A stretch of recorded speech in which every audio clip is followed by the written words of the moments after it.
안녕하십니까. 정보사회론 강의하고 있는 민진규라고 합니다.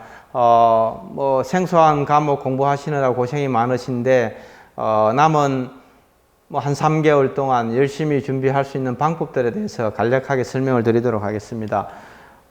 책은 민진규 정보사회론입니다. 다른 다수 많은 책들을, 시중에 있는 책들도 같이 공부하실 거라고 이렇게 예상은 되고 있지만, 가장 자료가 잘 좀 정돈되어 있기 때문에 이 책을 기반으로 해서 다른 책을 참고 도서를 쓰면서 이 책의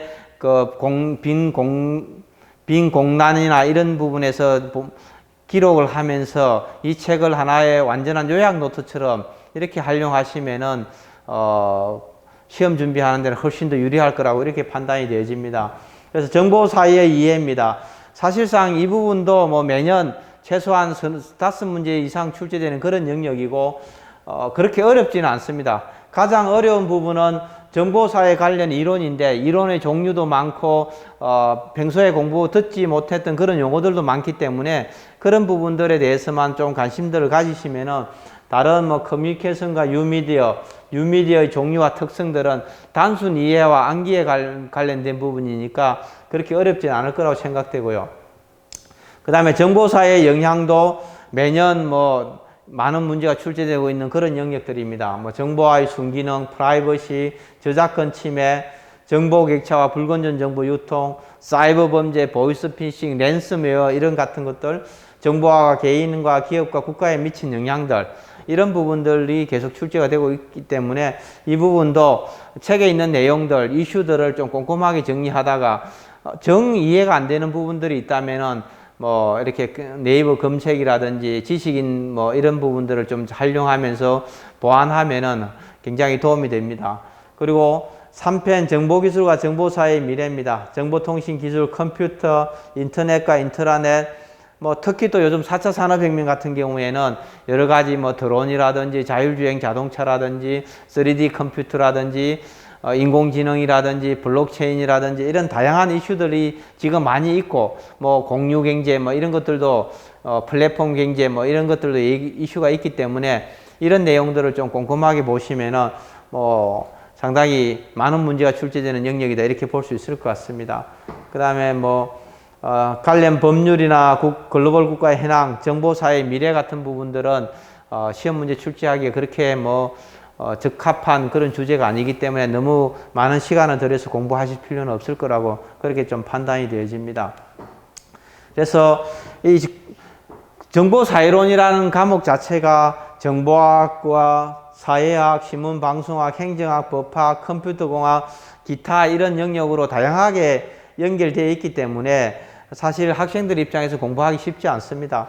어찌되었건 체계적인 이론을 좀 정돈을 할 필요성이 있고요. 그 다음에 연관 영역의 이론과 어떻게든 조화시킬 수 있는 방법들을 찾아내야 됩니다. 그렇지 않으면은 지식 자체가 분절화돼서 전체의 내용을 파악하기는 어렵습니다. 그래서 최소한 이런 이론들은 정보사회에 관련 어떤 낙관론과 연관되는지, 비관론과 연관되는지, 기술결정론과 연관되는지, 왜 이런 주장을 했는지, 왜 다니엘 벨이라는 사람이 곳곳에서 이렇게 많은 얘기를 하고 이론에 연관되어 있는지, 이런 부분들하고 계속 다 연결해서 보시는 게 훨씬 좋고요.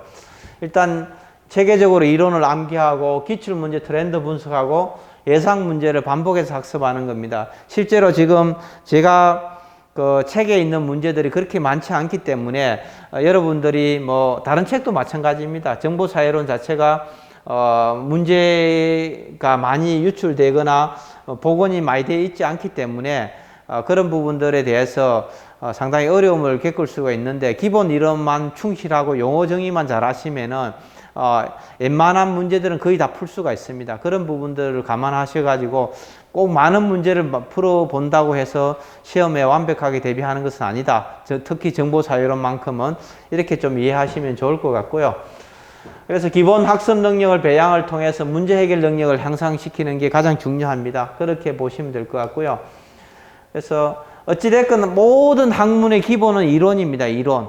그래서 이론을 좀 잘 정리하시고 기초나 심화, 현안 이슈들을 파악해야 됩니다. 왜 요즘 이런 얘기들을 하고 있을까? 왜 코로나19 사태에서 감시사회를 얘기하고 있을까? 왜 시놉티콘, 파놉티콘에 대해서 얘기할까? 이런 부분들을 좀 더 고민을 하셔야 될 거예요. 그 다음에 기출 문제들을 좀 더 꼼꼼하게 풀어보시면서 왜 이런 문제가 이 해당 연도에 출제가 되었는지, 왜 이렇게 오답이 왜 이게 오답이 됐는지 이런 것들을 좀 정돈을 하면서 요약 노트입니다.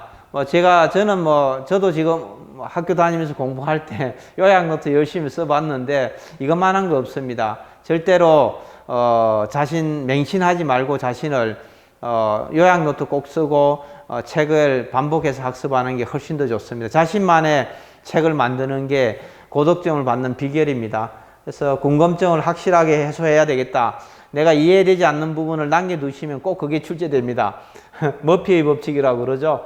그래서 어떻게든 이해되지 않는 부분이 없도록 꼼꼼하게 책에 있는 최소한 이론만큼은 완벽하게 이해하시는 게 좋고요. 이해 안 되는 부분들, 오답된 부분들을 가지고 중점적으로 요약 노트를 해서 그 요약 노트만큼은 최소한 5번 이상 공부하는 게 훨씬 더 유리합니다. 그렇게 한다면 제가 봤을 때는 충분하게 합격할 수 있을 정도의 고득점을 받을 수 있을 거라고 그렇게 확신합니다. 남은 기간 동안 잘 공부하셔서 꼭 합격하시길 빌겠습니다. 감사합니다.